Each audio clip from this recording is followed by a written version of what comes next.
is Mr. Pang. I teach at El Cerrito High. I teach math. I'm currently the co-chair along with Luis Alano. I've been teaching there for 16 years. That's the entirety of my career. I taught a little bit of everything, but at this point in my career, I teach the bookends, calculus and algebra 1.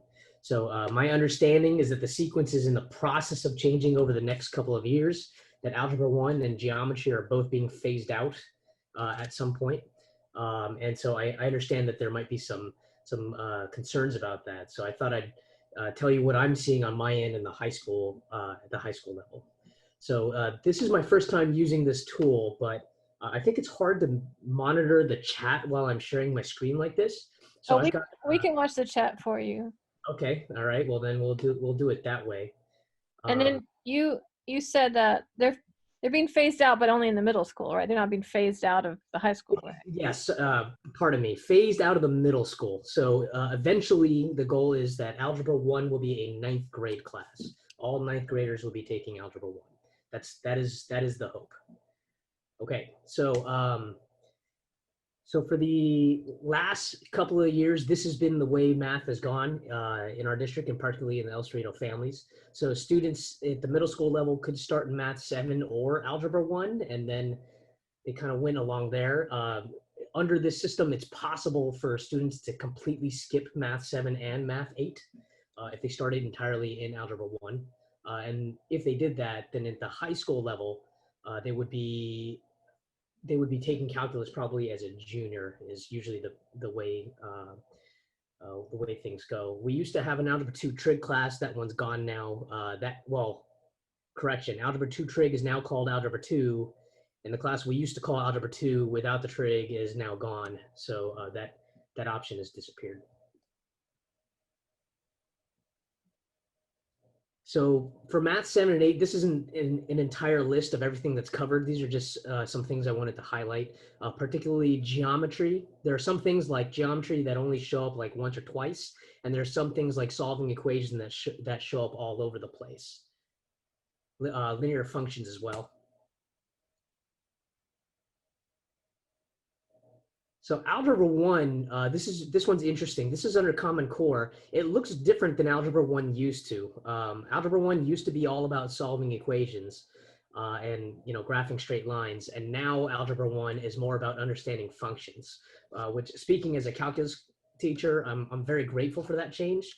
That's the way it really should be taught. But if you skip some of these classes, the information has to be compressed. So sometimes some things you're missing altogether, and some things you're just not getting as much experience with. So if you skip Math 8, for example, if you start in Math 7 and go to Algebra 1, usually your foundational understanding of functions tends to be a little weak. You're not able to describe functions, talk about functions. You're weak in the language. Depth of understanding of solving equations suffers as well. So for example, in Math 7, you learn basic solving of equations. Then in Math 8, you're supposed to get good at choosing strategies. So like you see an equation with variables on both sides, then you know what to do. Or you see a quadratic equation and you know what kind of equation it is. You choose the strategy to solve that equation. But in Algebra 1, what you're supposed to do is learn to understand the principles, all the properties that are used in solving equations, and then you can apply them in new situations. So a student who skips Math 8, as an example, if I give them a page of equations that all look the same, they're able to do those. But if I give them something that's just slightly different, they usually tend to stumble. If you skip Math 7 and 8, well, then you're missing that basic geometry stuff like the area and volume and things like that. And also linear functions tends to suffer. Here's an interesting fact. Last year on the AP calculus test, 50% of juniors lost points because they miscalculated basic geometric area. So so like a triangle on top of a rectangle, or like a rectangle with a semicircle carved out of it. Half of them missed points on an AP calculus test just because of that. And none of them took Math 7 or Math 8. On this year's I gave a test this year to this year's calculus class, and 71% of them missed a question on linear functions. And I'm not talking about like a careless, silly mistake. I'm talking about not understanding how to do the problem. 65% of seniors also demonstrate that lack of mastery. Um, None of them took Math 8, and most of them skipped both Math 7 and 8. So some things do show up multiple times. For example, we talked about solving equations and how that shows up several years in a row. It's for those things that show up a lot, it's because you need that reinforcement. And if it doesn't happen in Math 7, 8, and Algebra 1, then it has to happen at later years. And it's better to happen earlier because that sets up the foundation for all the later classes.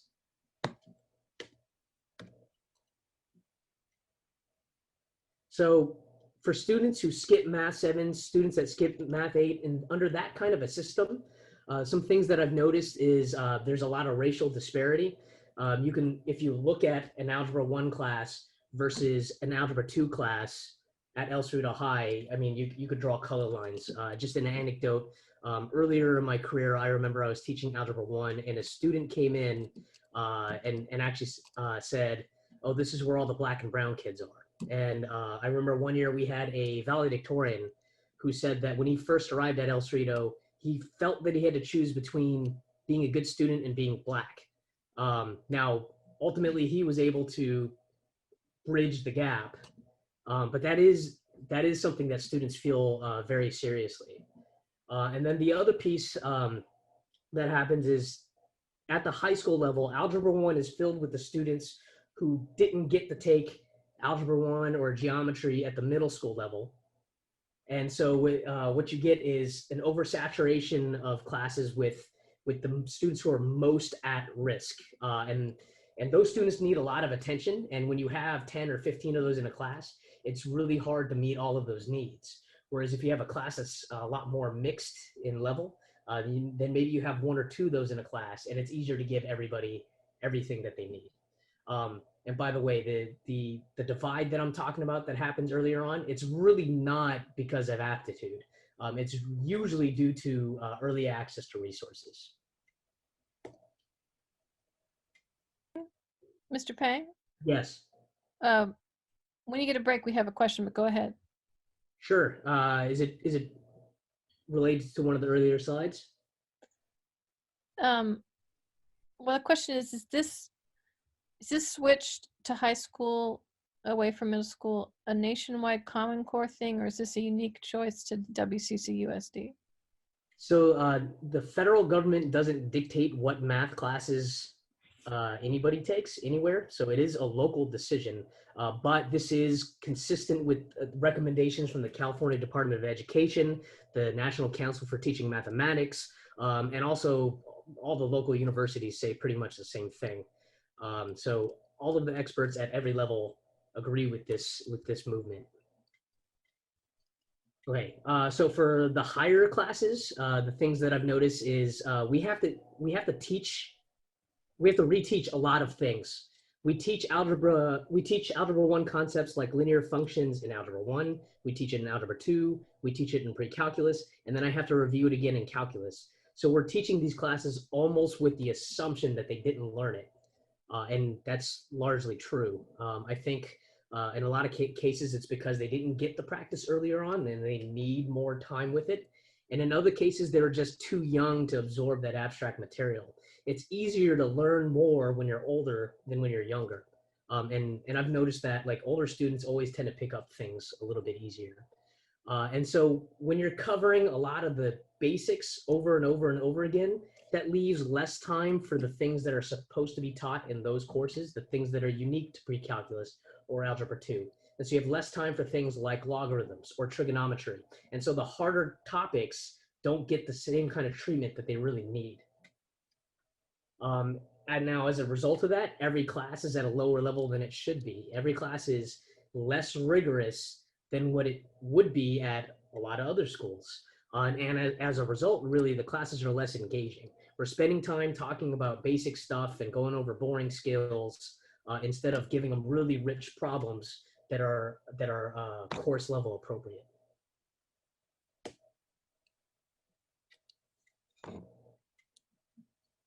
So what are the pros and cons of taking calculus as a junior? So if you took algebra 1 in the 7th grade and then geometry in the 8th grade, you're on the path to take calculus as a junior.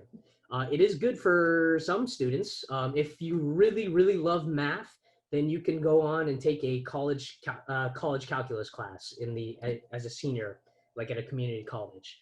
Or if you want to major in engineering, some of the select engineering programs like UCLA, UC Berkeley, they want to see some kind of competence in math. In the past, there were two ways to do this. One was through the AP test, and the other was through the Math 2 Subject 2 test.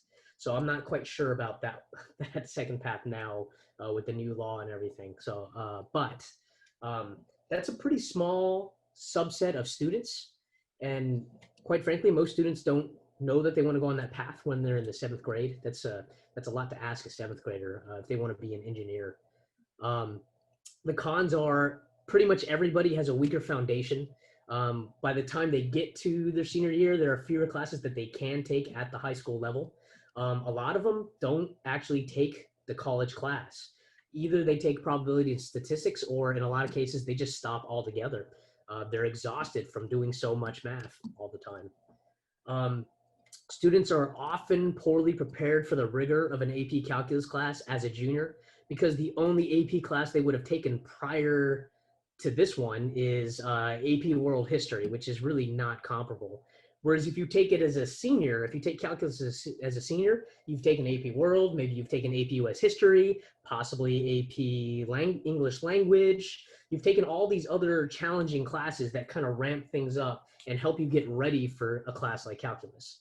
And then the other side, not only not having those classes to prepare you for calculus, now you're taking those hard classes at the same time as calculus. So you're taking all the hard classes all at once in what's already considered the most stressful year for a lot of students. So there's a risk there. And then also, when you're taking that many classes, not everybody can handle all of that workload in a healthy way. And so there is a risk with the GPA. You can't always do well in every class, especially when you're overextending like that. Wait, Mr. Pang? Yes. Okay, we have a couple questions. Sure. What is the plan for kids who are already ready for the advanced coursework? I guess So there are students who can handle higher coursework, and there are students who should accelerate, and that's actually in a later slide. But they are a lot rarer than you think. All of those can be handled on a case-by-case basis. I can assess them, I can have a conversation with them, and I can see whether or not they're ready. But I'll get to that, the details a little bit later. What are the other questions? Students who are already in the classes like geometry in 8th grade, they can go on. They don't have to retake it, right? We are not making them retake it. No, they're grandfathered in. They're on the current path. So the new path has not been forged yet. And someone asks, if you're already on this track, can you hold off till 12th grade to take calculus? You could, but then you'd have to take a year off in between, and I don't know that that's ideal either. Students have done it and they did okay. Okay. Will algebra be offered next year to 8th graders? That would be a question for Mr. Burnham. I think that's a no, right? You have Right. Right now, it's a no. Okay. Okay. Shall I continue? Yes. Okay. So when you're asking is like the reasons for taking calculus should be either you really, really like math, particularly higher level math, or you want to head in a career path that uses calculus.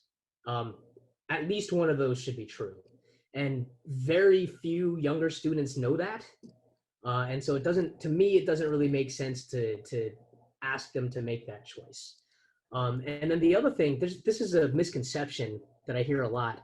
There really isn't very much competitive advantage for college admissions for taking calculus as a junior versus taking it as a senior. Official statements from UC Board of Admissions says they don't care whether you take it as a junior or senior, with the only exception if you're using that to show competency for engineering majors, and that's only at some schools.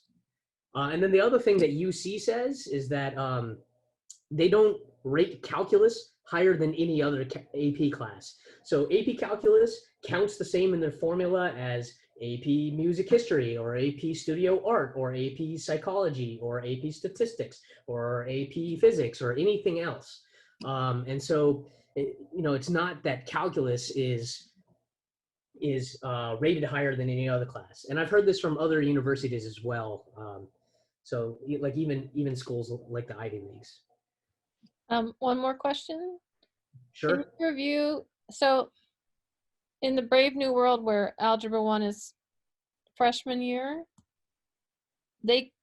what are the next 3 classes? Will they get to calculus senior year? I'm glad you asked that question. Okay. Oh. If and when we go on this path, this will be the new sequence. So everyone takes Math 7 as a 7th grader. Everyone takes Math 8 as an 8th grader. Everyone takes Algebra 1 as a 9th grader. Everyone takes Geometry as a 10th grader. As a second semester 10th grader, right before junior year, when we're asking students to pick classes for their future, this is when we're asking them to make the choice. Either you take Algebra 2, which leads to either pre-calc or problem stat, or you take a special compression course, which has Algebra 2 and pre-calculus combined. The way we teach it right now, those 2 classes are almost identical, and they're set up that way because we have to reteach so many things. That is, to me, a wasted opportunity. Students can handle more at that point. If they have a strong foundation, they can learn a lot more, a lot faster. It's better to do the accelerating later rather than earlier. So rather than skipping Math 7 and 8, it's skipping either Algebra 2 or pre-calculus. That's the alternative. And then they can still take calculus as a senior. Now, if the student chooses to take Algebra 2, at least as long as El Cerrito High is on the block schedule and their schedule permits, it is possible to take Algebra 2 in the fall and pre-calculus in the spring. That's not guaranteed to happen, but it is available for some students. So there are some students who could choose to take Algebra 2, say they're not quite sure, and then they change their minds and they say, I really want to take calculus in high school. They can there's still a path to do that. And then lastly, if they take Algebra 2 and then pre-calc as a senior, they can take calculus in college. I've met math majors who do that. In fact, a lot of college professors prefer you do that in math departments. So are there probability and stats concepts taught in the pre-calc path? That's a good question. I noticed the question. Probability and statistics in the Common Core standards is supposed to be sprinkled throughout all of the courses until pre-calculus. We have not had the time to do that because we've been teaching so many basics over and over and over again at the higher level classes. So if we go with this route, we might be able to fit more of that in. I don't know yet because we haven't experienced this. This is just kind of a pipe dream as of right now.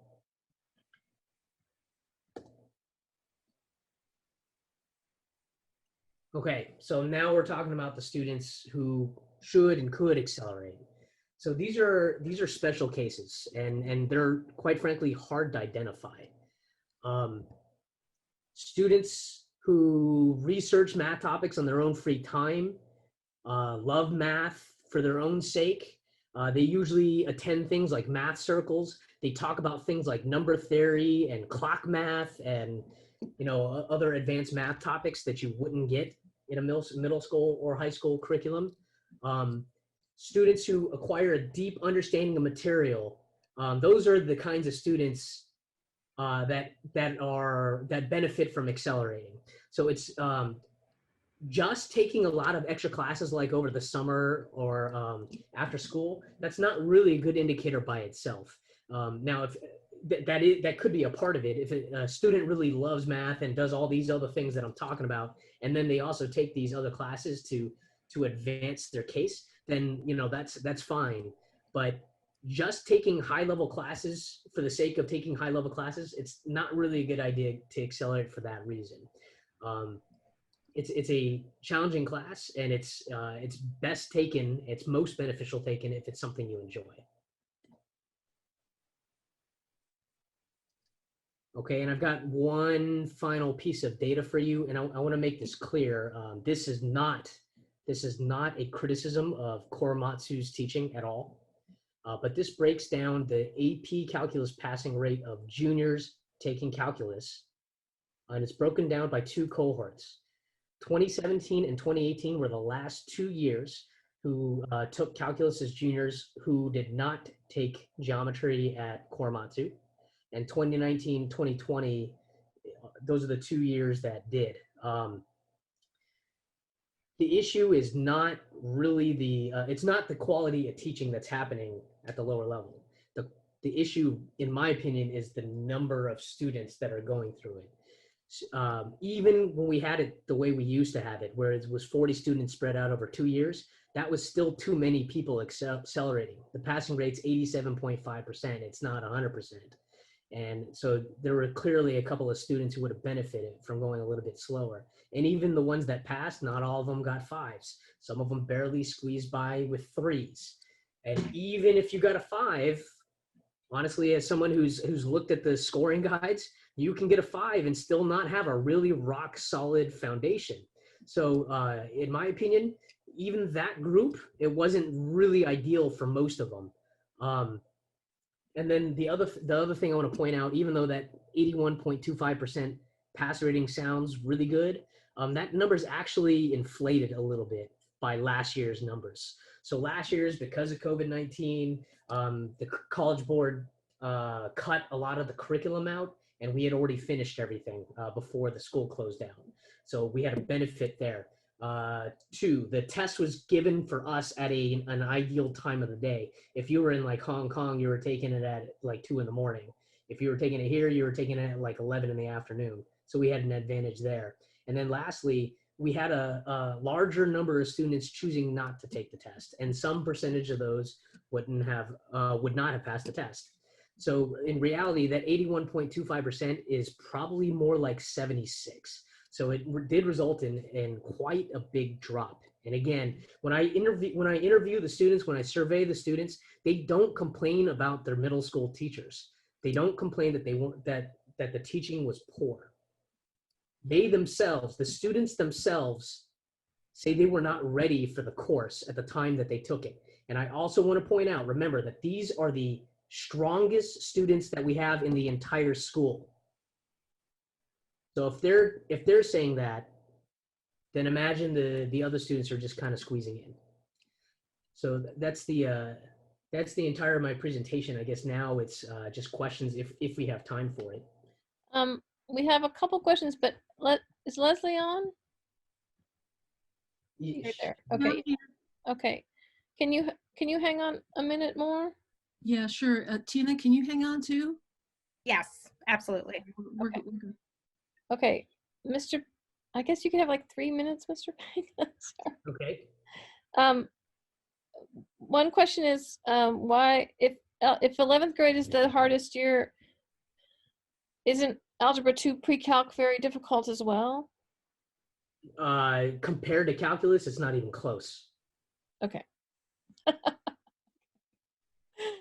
Okay, any other questions? You guys can type them in the chat.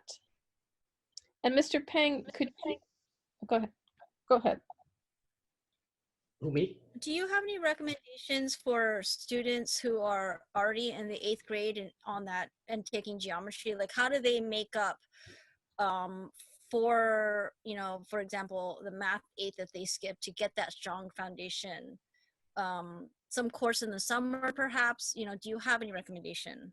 Well, I mean, the courses, the way we're teaching it right now is already set up for those students. So they're getting it in our current sequence. So they'll get through our program and we'll get them through and they'll be okay. It's just less than ideal. That's all. But we want more than okay. Well, we don't want to hold back and make the class mediocre. You know, if our students are willing to take something over the summer, but you don't have anything off the top of your Sure. mind. Maybe we can I revisit don't. that. It's not. It's less than ideal for pretty much everyone. But to address that question, but there aren't really a whole lot of intervention programs that address those needs because a lot of the intervention programs are focused on skills and not concepts. So there isn't really anything in place to fix that issue. So, you know, Okay, something so I hear Mr. Peng's tutoring this summer. even like Is that if right? you, say that again. I said, so I hear that Mr. Peng is tutoring this summer. Sometimes I tutored this summer specifically to try to counteract some of these issues. And I'll tell you, Okay. I started immediately after school ended, all the way through. I took 0 breaks between June and August, and it still wasn't enough. So, and I'll tell you, there's something else I didn't mention that I actually wanted to bring up. You know, there are 3 kind of main issues that kind of plague me as a teacher. One is the inequities that occur in our math program. Like that drives me nuts. You know, students of color saying they feel like they don't belong in the high level classes, and that's why they choose not to take calculus. The struggles in our Algebra 1 classes because they're not getting the attention that they need, and they can't because there's too many students who need a lot of attention. And then the third one is the lower level achievement of our highest achieving students. All 3 of those problems drive me nuts as a teacher. This one change can give us tools to help combat all 3 of those, and it's free. And you could argue it might save the school money because of credit recovery programs. All right. All right. Okay, guys. I think we got to stop for Mr. Peng. Mr. Peng, if you want to put your email or something in the chat, people can Putting it right now. bug you personally. There you go. And you know, I'm obviously very passionate about this. So if you honestly, I cut myself short quite a bit. So if you have more questions or you want to ask more about these kinds of things, you're welcome to send me those questions. Please just give me time to respond because my inbox is humongous. All right. Thank you. Thank you. Mr. Pang, this is Eleanor, the secretary. Do you have the slides that you just showed? Are they available somewhere?